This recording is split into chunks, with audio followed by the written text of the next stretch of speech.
যদি নির্বাচনে হয় তখন তার দ্বারাই সেই উন্নয়ন করার তার দ্বারাই সম্ভব, কিন্তু সে যদি হয় সংসদে আগামী ক্ষমতা যায় তাহলে আমাদের এলাকা আরো উন্নত মানের হবে।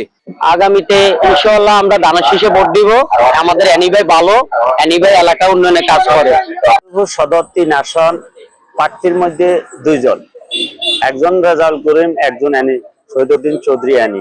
শহীদুদ্দিন চৌধুরী সারা বাংলাদেশের একজন প্রতিনিধি, আর প্রতিনিধি হিসেবে শহীদুদ্দিন চৌধুরী লক্ষ্মীপুরের অভিভাবক হিসেবে আমরা শহীদুদ্দিন চৌধুরীকে দানের শীষ মার্কা ভোট দিব।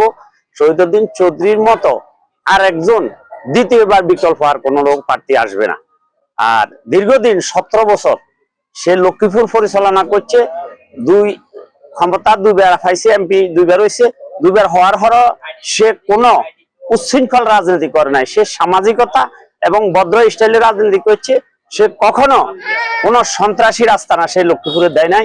আমরা এই কারণে আর লক্ষ্মীপুর 3 আসনের সদর শহীদুদ্দিন চৌধুরী এনিকে জয়যুক্ত করে আমরা সংসদে পাঠাবো আমাদের লক্ষ্মীপুর শান্ত সুন্দর পরিবেশ গড়ার জন্য। যা সাধারণ জনগণের সেবা করছে, সহযোগিতা করছে, এলাকার উন্নয়ন করছে, আমাদের কলেজটাও করছে একবার এমপি হয়েছে। আর সামনের দিকে আবার কার্পেট ব্রিজ এগুলো রাস্তাঘাট আমাদের সবসময় উন্নয়ন আছে, নির্বাচিত হয়েছে। আর এখনো সামনের দিকে আল্লাহ যদি বাঁচা আমরা এনএসডি ভোট দিব। এনএসডি ভোটে জয়যুক্ত হলে আবার উন্নয়নের কাজ শুরু করবো, আবার সবাই সহায়তা করবো নিরীহ মানুষদেরকে। আগামী নির্বাচন প্রথমত কথা হচ্ছে আগামী নির্বাচনটা ফেয়ার এন্ড ফ্রি নির্বাচন হবে। আমরা জনগণ আমরা আশা করি, আমরা প্রত্যাশা করি বাংলাদেশে একটি ভালো নির্বাচন হবে, সুষ্ঠু একজন নির্বাচন হবে। এবং এরই পাশাপাশি আমরা আরো প্রত্যাশা করি যেন বাংলাদেশে তথা লক্ষ্মীপুর সদর আসনে যিনি আমাদের এমপি হবেন, আমাদের লক্ষ্মীপুরের শহীদুদ্দিন চৌধুরী আনি ভাই 2 বার এমপি ছিলেন। আমাদের এই লক্ষ্মীপুরকে উনি শান্ত রাখার জন্য চেষ্টা করেছেন, শান্ত লক্ষ্মীপুর ছিল।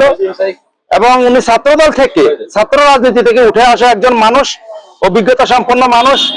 এবং ওনার যে অভিজ্ঞতা, এই অভিজ্ঞতার আলোকে আজকে আমাদের পুরোটা অঞ্চলে দানের শীষের পক্ষে ভোট দেওয়ার জন্য আমাদের লোকজন প্রস্তুত হয়ে আছে। 12 তারিখে আমরা ইনশাল্লাহ আগামী 12 ফেব্রুয়ারি আমাদের জনগণ, আমরা যারা জনগণ আছি, আমরা যারা জনগণের সাথে মিশি, যেখানে যোগাযোগ করি, পরামর্শ করি, কথাটা উঠে আসে শহীদুদ্দিন চৌধুরী আনি ভাইয়ের বিকল্প লক্ষ্মীপুরে নাই।